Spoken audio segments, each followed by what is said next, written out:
Delegate Wayne Clark, and he comes in looking tanned, rested, and slender. Good morning, Wayne. How are you? Good morning. I don't know about rested. Little emotional weekend for us. Maddie, our youngest twin by a minute, moved into West Liberty over the weekend. Oh. So the family drove up to West Liberty, moved her in. A little touching as we were leaving on Sunday. Megan wanted to do one last goodbye, and you got a picture of them holding hands walking into the dorm. Yeah, that's a tough one for parents.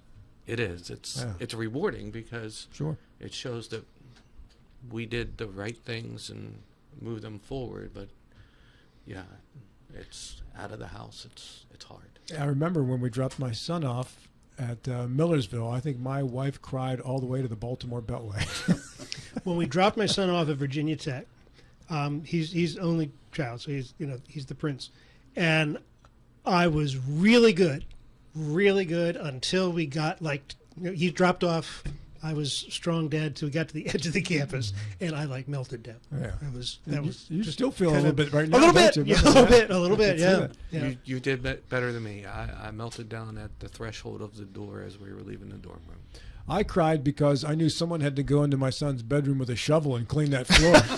I got a lot of work to do when I get home. Jeez. Well, then there's a realization after about a week and a half that, wow, it's still clean in here. There's not a pile of dirty dishes in here. I had a lot of drywall repair to do to that bedroom. That's how you get better at drywall practice. Wayne, let's talk first and foremost about agritourism. Sure, absolutely. In the state, you heard the Pasha Majdi segment from earlier this morning, and I've told you the story numerous times about my wife getting together with a bunch of her high school graduate friends from years ago, having a little reunion in Harper's Ferry, and then taking off for some wineries in Virginia. Yes. Yeah, because there wasn't really anything around that they could go to in West Virginia. No, and I want to just shout out to Pasha for his comments that he made earlier on the radio. I really appreciate the recognition for some of the things that I've done. It's in our position, a lot of times we get the negatives and we don't necessarily get an opportunity to hear the positives. So listening in and hearing Pasha, that was really good. But he said some nice things about you. It cost me about $10,000. But no, it's a price to pay for everything, Wayne. No, it was really good. But I'm excited for the agritourism subcommittee and the folks that we put on it. And obviously, I've had some personal issues and things, and it's got it delayed. So we're trying to get everybody together for our first meeting here in September. But our goal is to not only introduce to the county what agritourism is, but also, like you all said earlier in the radio, is give opportunities for these farmers to not just sell it to a house, not sell it to a solar complex, not sell it, but create some sort of a vibrant place for folks to enjoy themselves and have, wine tours here in West Virginia in the Eastern Panhandle. Our soil is, based off of studies that we have, is equal or better than the soil in Northern Virginia. And we have an opportunity, and I've been working with Chris Dardick over at the USDA Fruit Research Facility. They're working on a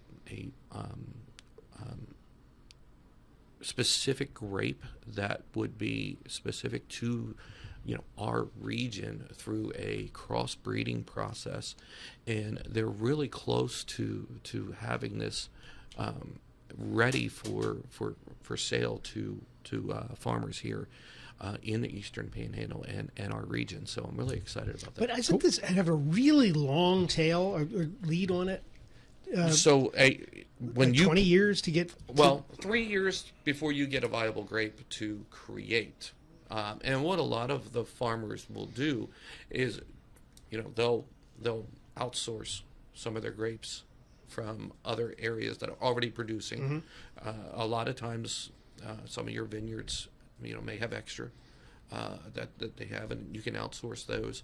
And you can also it's hard, but you can bring the vine kind of like a transplant and push it through that process. But yeah, from start to finish, it's a 3-year process before you get viable grapes to actually start making wine from. And then you have a 12-month, fermentation aging process before, so you're looking at 4 or 5 years before you get a bottle out of it. But meanwhile, you still have an outdoor, I guess, dining. Well, you have outdoor dining. You have there's agritourism farms in the state of West Virginia where you go and you camp. You have a lodge. They have cattle. You learn how to take care of cattle. You learn how to butcher cattle. You have hay rides. You have venture trails. There's agritourism is huge in the state of West Virginia in regards to what it can provide. We're just not maximizing it. Can I go into a winery yet in West Virginia, Wayne, buy a bottle of wine, open that bottle of wine there, pour it in a glass, sit down, eat and drink? Yes, that was that's progress. That's the big farm winery bill that we passed in 24. Because you couldn't do that in 23, right? Correct. You had to take it with you, and you could have it. But if you were an out of state winery at a fair, people could buy yours and drink theirs, the out of state on site. But now we have it equal for everybody. So yeah, you can go and enjoy yourself, sit down on the lawn, listen to the live music, have your bottle of wine. You can do it with spirits. You can go to a distillery. Now it's a little bit different. Wine you can take with you, sit down with the distilleries. It's a bottle service, so you got to go up and you get your glass and you go back and sit down. But now you can consume that on premise too. That's progress. Trying. Yeah. Well, and you're a big part of that. Yes. A lot of the ABCA reform has been one of my things that I started from the very beginning, from House Bill 2025 in 2021. Basically everything that we allowed during COVID, the sidewalk dining, the other things, we put them in code, and then you take the POTA, public outdoor designated area, and so many cities have now adopted that. Martinsburg adopted. Charlestown. I got a text when we were at Ogle Bay from the city of St. Albans, and they took a picture and they're like, "Thank you. This is incredible." So that's cool. That was nice. Good feedback, right? Yes. Yeah. What's the next big thing to peel back and enable to happen? On ABCA, I think it'll be a little bit of a calm ABCA session coming up. Alcohol Beverage Control Administration. Yeah. Can I have a backyard still now? Yes, you can. And without violating federal law too? State law allows you to distill. I know we tried for 50. I think it got amended 10 gallons for self-consumption or family consumption. No sales. No sales. And the feds allow that too? Yes. Right. Let's talk PEIA, Wayne. Absolutely. The governor released his 4-point plan for PEIA. Have you had a chance to read the entirety of the proposal? I have. I've read through it. I understand the 4 points. Now, please. Let me interrupt very quickly. Sure. Has the full study been released or just the recommendations? We have a copy of the bill. You have a copy of the full study? Yeah. Okay. So,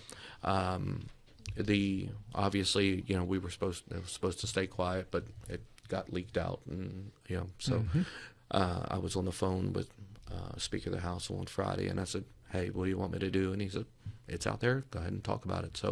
So keep in mind that as of today, the governor has not called a special session. So all we know right now are these 4 points that he wants to look at. We can't do anything until he actually calls this special session and outlines what it is. Point number 1 is to change that any new hires go to a 75-25 pay premium split. Premium split, where the state pays 75% and then the employee pays 25%. Currently, it's an 80-20. The second one is that if a spouse of the employee has insurance available through their work, they have to go through that. Third one is the fraud commission or oversight committee to fix on fraud, and I'm calling it the pharmacy czar, which is the fourth point. And would that also overlap with point number 2, which is if I have medical insurance offered at my workplace and Yes. you're on PEIA and I don't take my medical insurance, I stay on PEIA, the fraud unit is going to look into that? They'll find that and have you make sure that you go through your. And what's point 4? And point 4 is the pharmacy, pharmacy medical manager controlling and setting the prices for these GLP-1s and other drugs that have just absolutely destroyed the expenses of PEIA. The information I have, the 40% of the expenses from PEIA are prescription drugs, and 18% are for these GLP-1 drugs. Weight loss drugs. Yep. Now, of these 4, the first 2 requires legislative involvement. Correct. The last 2 is something the governor can do himself. Correct. Okay. How would the state find out if I was staying on PEIA even though I had an opportunity to get health insurance through my employer, which is not PEIA?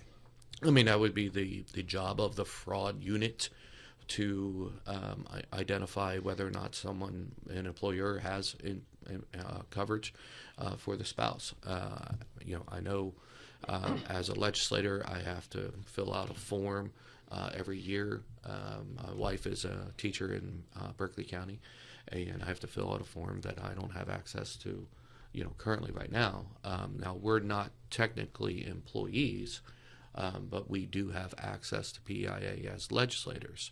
Now, we don't get any state pay. If we do opt into the PEIA through a legislator, we have to pay the full amount of the premium. Right.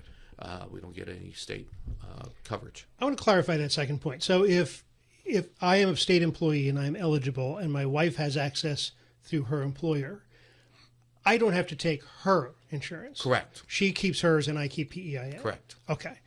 And the 75 25 split, what does that come down to in terms of actual money for an employee? Rough guessing, what we're hearing is about $8 million in savings. No, per employee. That's going to vary based on their income, because Yeah. that's how the Oh, premiums, it's not a fixed. Yeah, so the remember, premiums are based on income.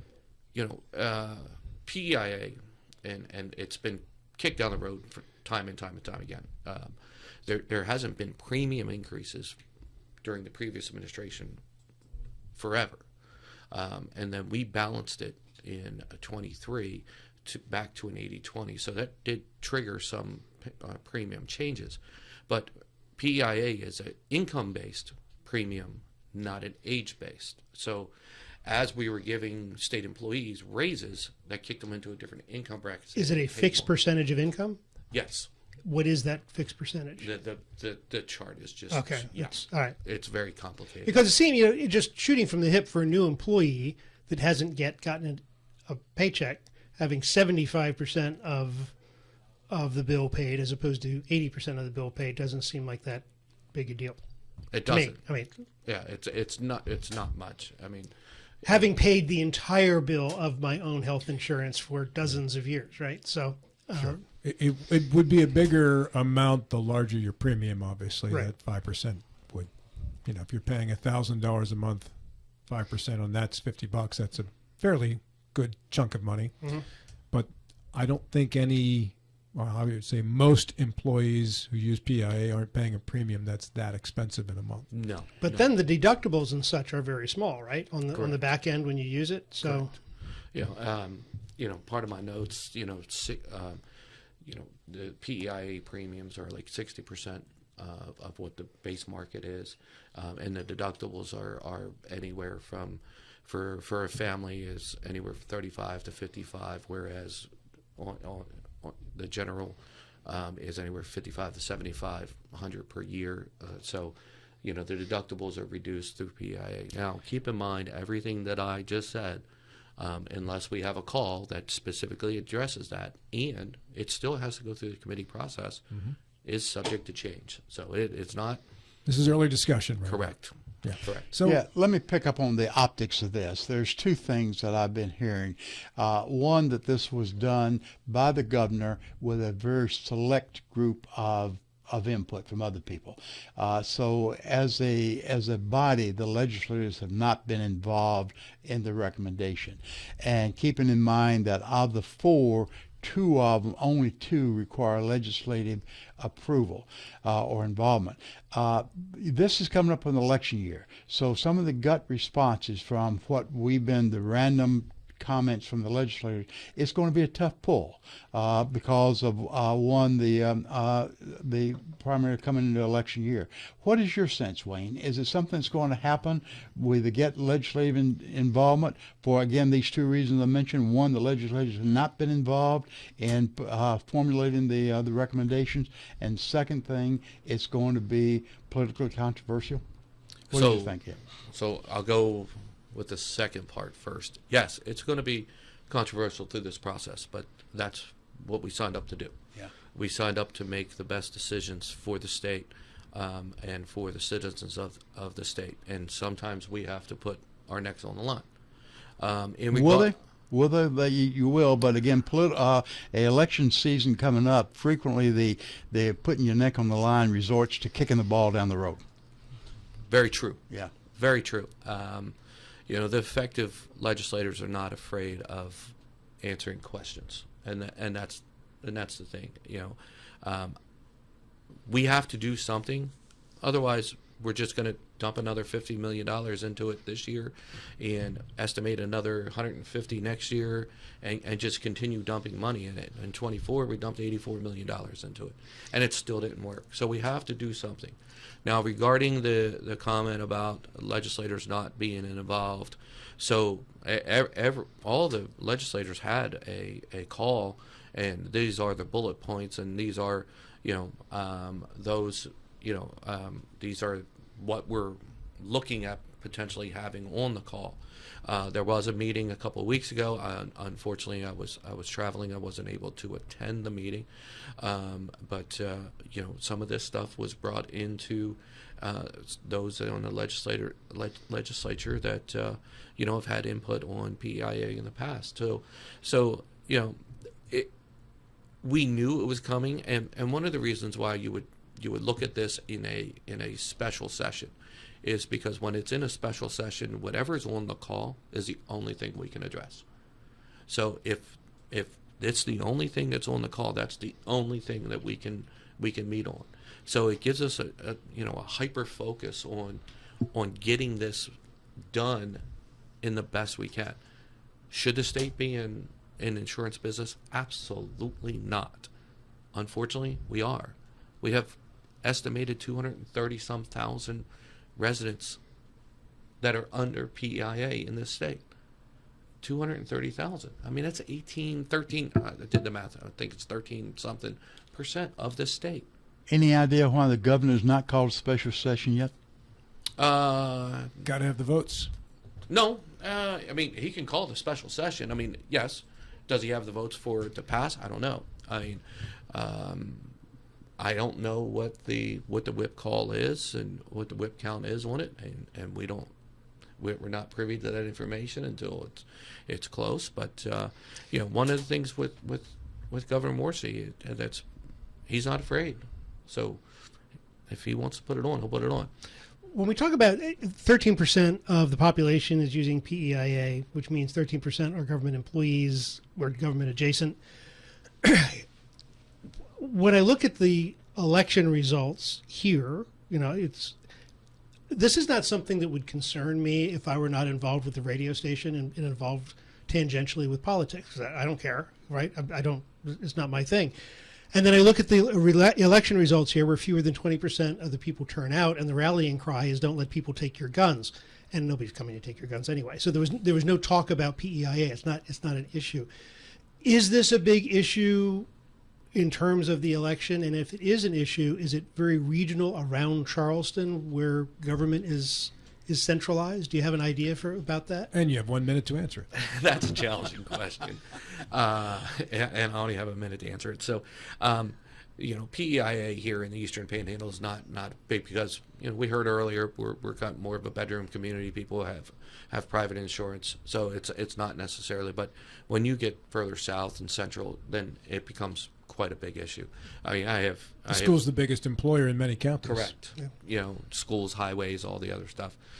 Some of the delegates, good friends of mine, they'll stand on their head on the floor over PEI reform. And we've had hour-long speeches about it. So it's much bigger in other parts of the state than it is here. And I think it's magnified by the fact that teachers and government workers turn out to vote at a greater percentage than the regular voter. Very true. Who's not on the government, payroll one way or the other, because they got to protect their interests. It only makes sense. People vote to protect their interests, or to take away yours.